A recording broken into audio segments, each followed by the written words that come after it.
Hello and welcome to the European Resilience Initiative Center video podcast. Today, our guest from Berlin is Olha Konsevych.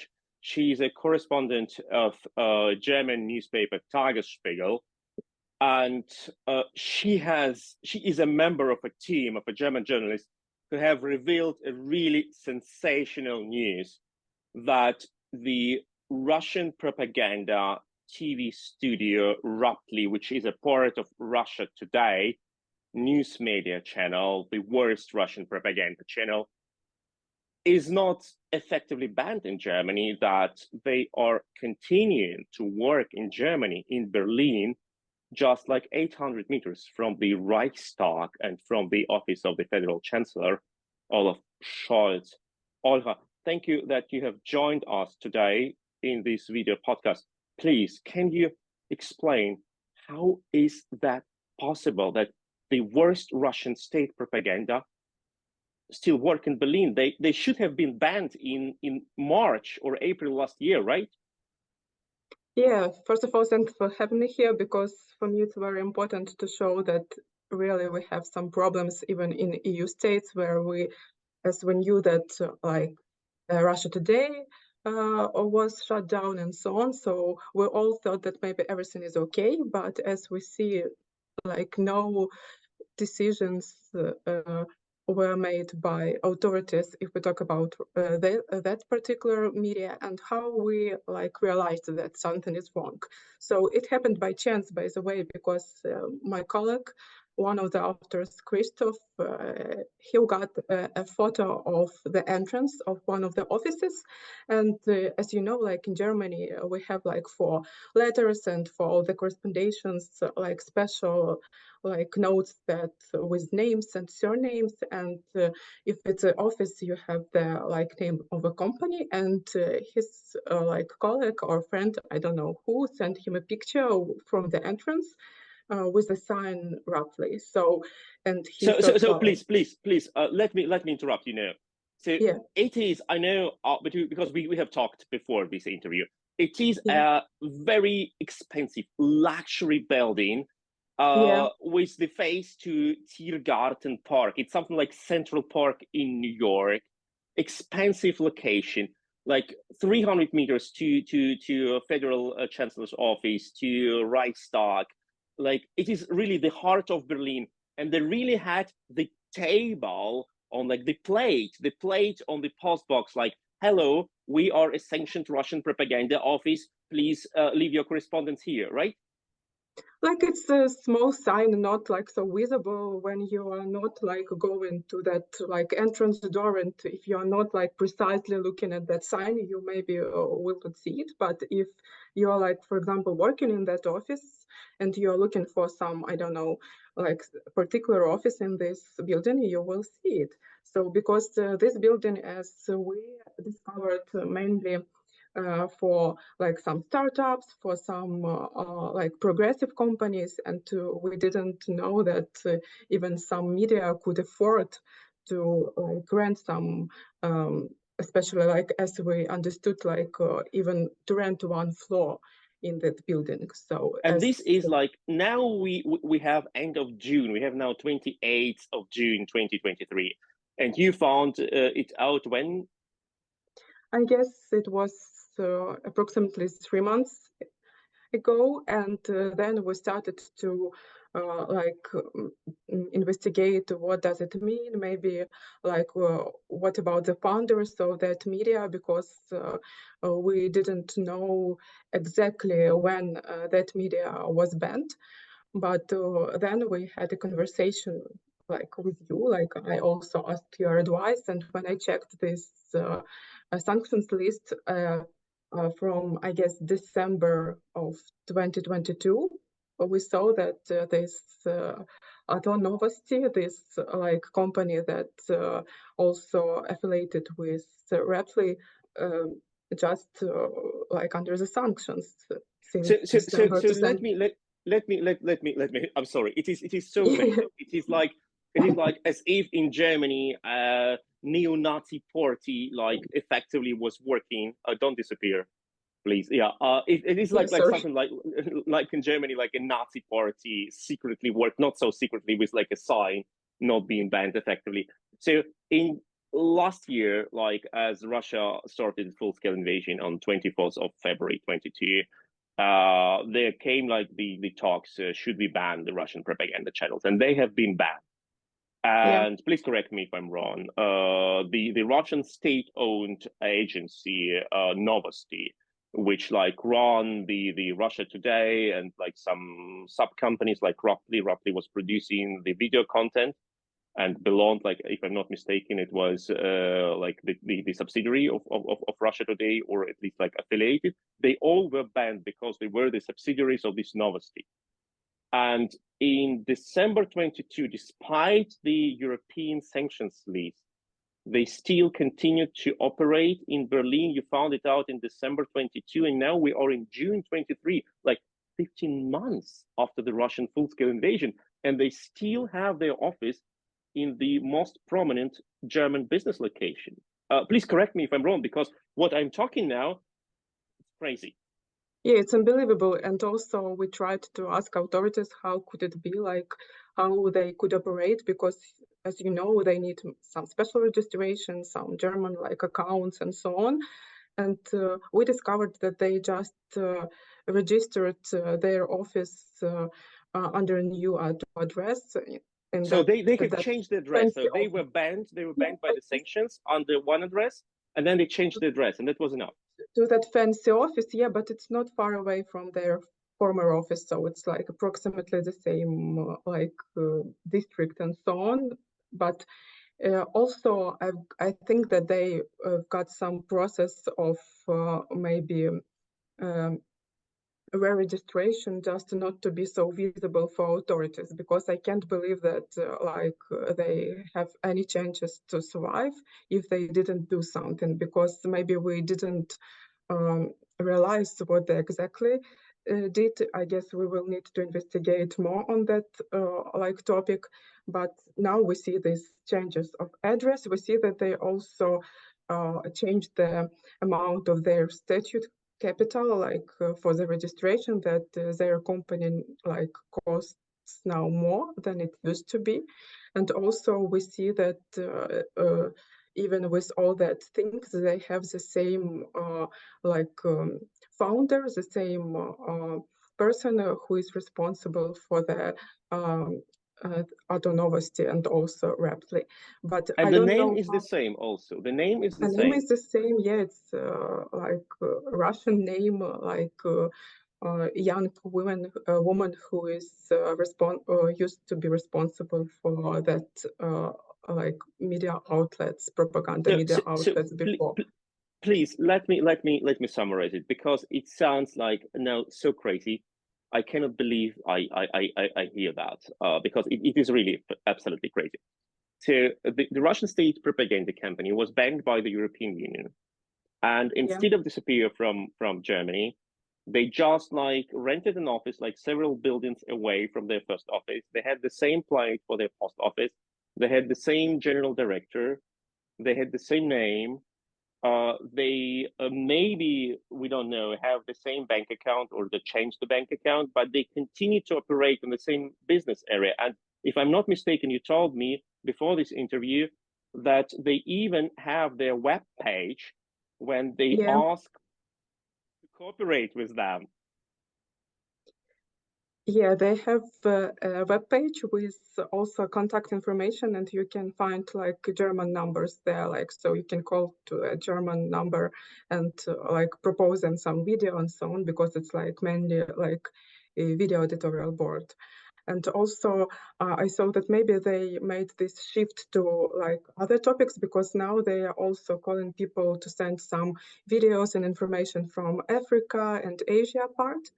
But also, as we discovered during our investigation, they still making a lot of videos as well as from occupied territory, temporary occupied territory of Ukraine, as well as from EU. So every time when some meeting against EU is happening, they are right there. They have their own content, and I need to tell that they have not only like Russian version, they have also a Spanish one and English one. So I guess international audience could be disappointed if they will see that like some Russian state media like spreading some really awful news about EU values and about Euro integration, for example, and so on. So but look, that is like really what is something new to me, because I knew that they were like Ruptly, they were producing their media content in Europe and they were selling it like worldwide and they were like offering it to world media. But I'm sorry, like I'm a German citizen, and I feel really afraid when in my capital there is a Russian state-owned propaganda agency which may not work here, but they operate as if they are untouchable, and they offer video clips from the Russia occupied territories and spread them like that. That is really weird. And tell me, like you have addressed the Berlin authorities, right? yeah, we asked not only like Ministry of Foreign Affairs, but we also The asked, German Ministry of Foreign Affairs. The German Ministry of Foreign Affairs, and also maybe this year there is a newly created central office for the enforcement of sanctions. It's operating since like beginning of the year, and this office is located at the General Customs Directorate of Germany, and they are responsible for the checking out all the like how sanctions work and so on. And when we asked them, they like told us that they don't want to comment one specific individual case like we showed them. So that is amazing. I'm sorry for my emotional reaction. I never act like that, but that is really amazing. And please, like those who watch this video, don't forget to like, to share, to subscribe, to comment, because if you subscribe, you get new interviews like that, like from the heart of the news, and on the hottest news and on the most crazy news, what are happening. So we are talking to journalists from German newspaper Tagesspiegel, who has discovered that in Berlin, in the capital of Germany, several hundred meters from the office of the federal chancellor, a Russian propaganda news media is still working, despite the fact that this media was banned half a year ago in the whole European Union. And it is even worse when the Tagesspiegel media, the German media, asked the German authority who is responsible for the sanctions, for enforcement of sanctions. They said they don't respond to certain cases. That makes me really crazy. So please, you have written this article about the case, and it came today in the Tagesspiegel.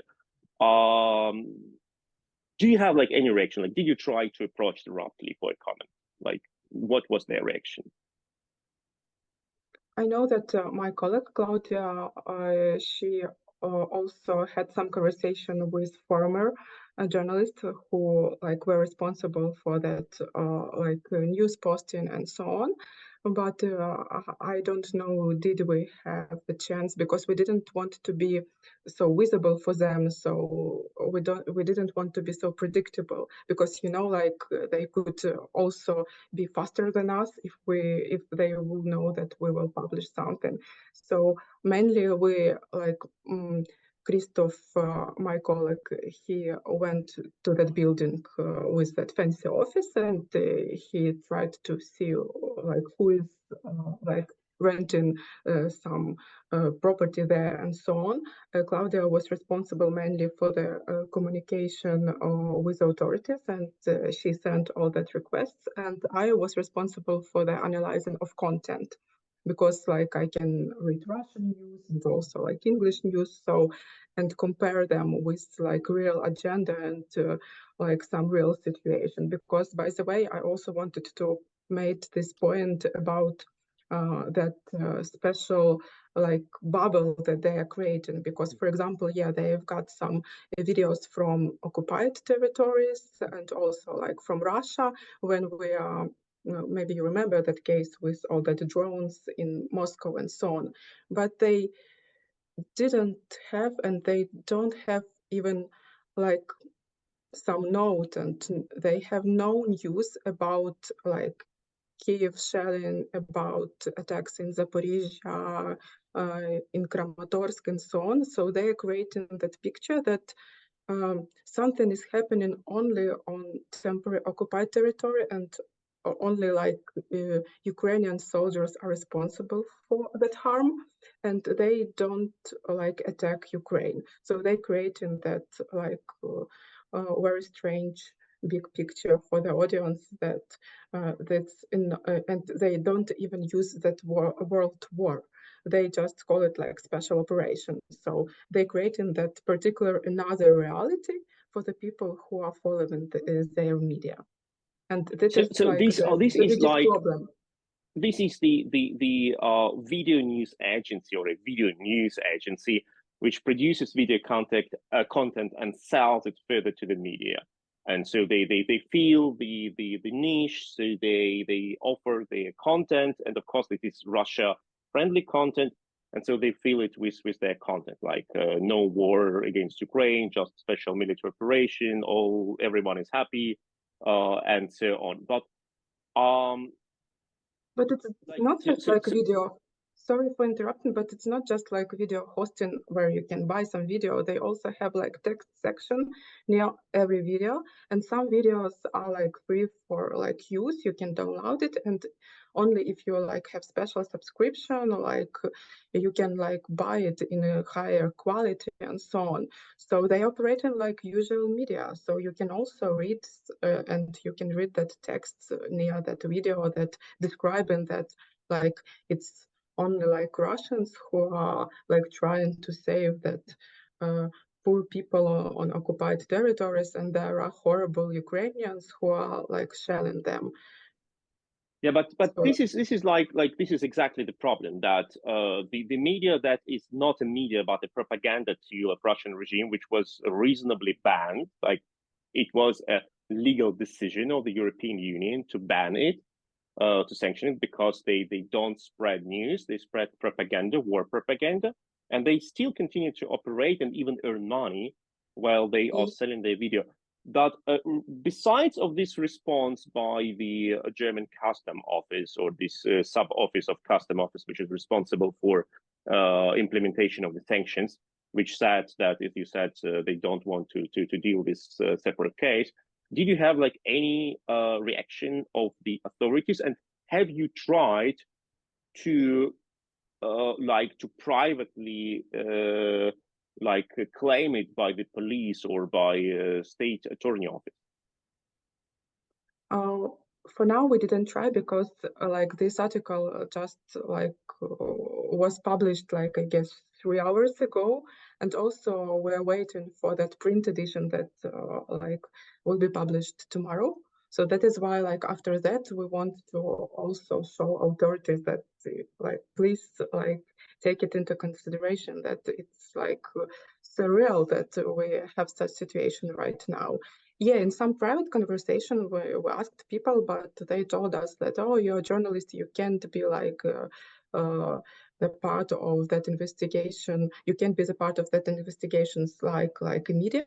But if you will make some like if you want to make some like case at the court, it's much complicated because you are as like a part that interested in that case. You can't be like so I don't know important for that investigation at the court. So maybe you are you need to be like responsible for your part, like for journalistic part, and please give the chance to authorities maybe to understand that it's really like something special and something horrible for the media landscape of Germany right now in a time of full-scale war. So we are waiting for that reaction, especially after that publication in the newspaper. And I hope that it will work. And please know that now it is 11 p.m. in Berlin, and we are making this interview almost in midnight in Berlin because the story has just been released online, and it's a huge story that the Berlin authorities obviously ignored for a longer time, that the Russian propaganda media, which is being sanctioned by the EU, is still operating for months openly in Berlin. And this reminds me, by the way, the case of the Russian office Россотрудничества. This is the Russian state-run agency which is responsible for officially for international cooperation, effectively for propaganda, for like some actions which undermine the democracy order in Europe. And they were banned by the European Union, but were still operating openly in the center of Berlin, in the Friedrichstrasse, for months before a private person, Volker Beck, came to police and filed a personal legal claim, and after that they were closed. So the Berlin authorities seem to be absolutely ignorant and passive in this case, and that makes me really scary. Olha, thank you so much for your insights. It is an amazing job what you have done. You have discovered a huge problem in Berlin, in Germany. And that is really important for democracy, that journalists and media like you, like Tagesspiegel, which has published today this story, and tomorrow it comes in print, that you discover these stories. Thank you so much. It is amazing. I hope that your investigation will have real consequences, and persons who are responsible for this ignorance and for this absence of action, of legal action, will feel consequences. Thank you so much.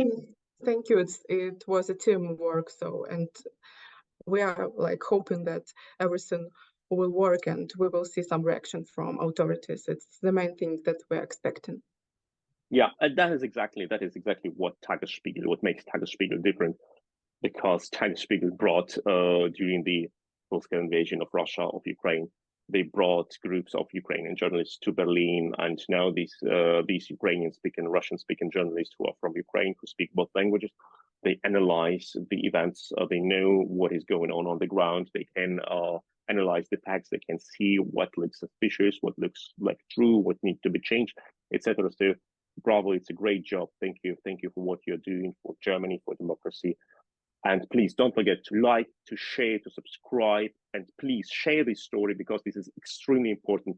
This is about how our European legislation is being ignored by our European authorities, in our case by our German authorities, and how our authorities let the Russian propaganda to be spread, let the Russian subversive actions be existent in the capitals, in the heart of our democracy. Thank you for watching that. Share, like, subscribe. Thank you, Olha. Thank you, team from Tagesspiegel, and all the best.